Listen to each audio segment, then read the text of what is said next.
দর্শক, সেই নারীকে স্ত্রী বলে দাবি নোবেলের। আদালতে বললেন, কাবিননামাও এনেছেন। দর্শক, আমরা সকলেই জানি যে গতকাল সোমবার নোবেল মাহমুদকে গ্রেফতার করা হয়, কিন্তু তাকে যে কারণে গ্রেফতার করা হয়েছিল সেটা হচ্ছে ধর্ষণ। এবং দর্শক, সেখানে এখন নতুন মোড় করেছে। সেই নারীকে স্ত্রী বলে দাবি করলেন এবার নোবেল। বিস্তারিত চলুন আমি আপনাকে প্রথম আলোর একটি প্রতিবেদন থেকে পড়ে শোনাই। গায়ক মাইনুল আহসান নোবেল আদালতের কাছে দাবি করেছেন যে নারী ধর্ষণের অভিযোগ এনেছেন তিনি তার স্ত্রী, তিনি ধর্ষণ করেননি। ওই নারীকে স্ত্রী হিসেবে দাবি করলেও আদালতে কাবিননামা জমা দিতে পারেননি নোবেলের আইনজীবী জসিমউদ্দিন। ওই নারীকে 7 মাস ধরে একটি বাসায় আটকে রেখে ধর্ষণ ও নির্যাতনের অভিযোগ আনা হয়েছে নোবেলের বিরুদ্ধে। নোবেলকে গ্রেফতারের পর আজ বিকেলে আদালতে হাজির করা হয়। আদালত তাকে কারাগারে পাঠানোর নির্দেশ দেন।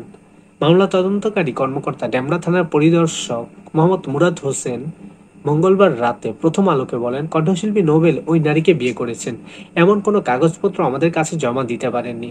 প্রাথমিক তদন্তে জানা গেছে যাত্রাবাড়ির কোনো একটি বাসায় ওই নারীর সঙ্গে নোবেলের মৌখিকভাবে বিয়ে পড়ানোর একটি ঘটনা রয়েছে, কিন্তু বিয়ের কোনো রেজিস্ট্রি বা কাবিননামা নেই। এ বিষয়ে ডেমরা থানার পুলিশ আদালতকে লিখিতভাবে জানিয়েছেন, 7 বছর আগে 2018 সালে ফেসবুকে নোবেলের সঙ্গে ওই নারীর পরিচয় হয়। তিনি মোহাম্মদপুরের একটি ভাড়া বাসা থেকে রাজধানীর একটি কলেজে স্নাতক সম্মান 3য় বর্ষে পড়তেন। তাদের মধ্যে কথাবার্তা হতো। গত বছর 12ই নভেম্বর ডেবরায় নোবেলের স্টুডিও দেখাশোনার জন্য ওই নারীকে ডেকে নিয়ে যাওয়া হয়। রাত 8টার দিকে ওই নারী বাসা থেকে বেরিয়ে যেতে চাইলে তার মুঠোফোন কেড়ে নেন নোবেল।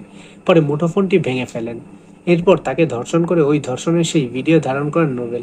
পরে ভয় দেখিয়ে 7 মাস ধরে ওই বাসায় তাকে আটকে রাখা হয়।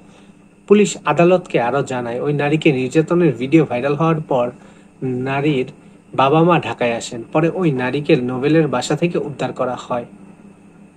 বেলা 3টার দিকে আদালতে কাঠগড়ায় নেওয়া হয় নোবেলকে। কাঠগড়ায় দাঁড়ানো নোবেলের ডান হাতে ছিল হাতকড়া, পরনে সাদা রঙের টি শার্ট ও কালো রঙের প্যান্ট, পায়ে প্লাস্টিকের স্যান্ডেল। তাকে বিমর্ষ দেখাচ্ছিল। কাঠগড়ার পাশেই ছিলেন 10 জন পুলিশ সদস্য।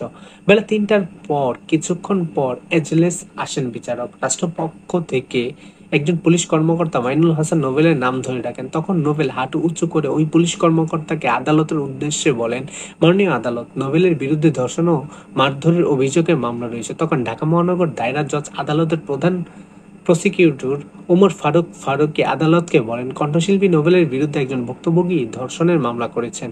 ওই ভুক্তভোগী নারীর সঙ্গে নোবেলের পরিচয় হয়েছিল ফেসবুকে। পরে ওই নারীকে গত বছরের 24শে নভেম্বর ডেমরা একটি বাসায় ডেকে নিয়ে ওই নারীকে তিনি ধর্ষণ করেন।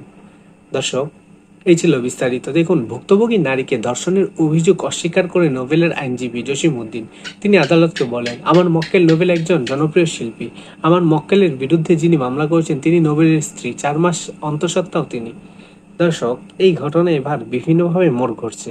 নোবেল দাবি করছে এই মেয়েটি তার স্ত্রী, এবং যেই মেয়ে মামলা করছে সে দাবি করছে তাকে জোর করে ধর্ষণ করা হয়েছে। আসলে এটার মূল রহস্য কি? দর্শক, এটা নিয়ে আপনাদের কি মতামত তা অবশ্যই বলে যাবেন। এবং পরবর্তী আপডেট আমি আপনাদেরকে জানিয়ে দেবো। সেটা জানতে চ্যানেলটিকে অবশ্যই সাবস্ক্রাইব করে পেজটিকে ফলো করে রাখুন।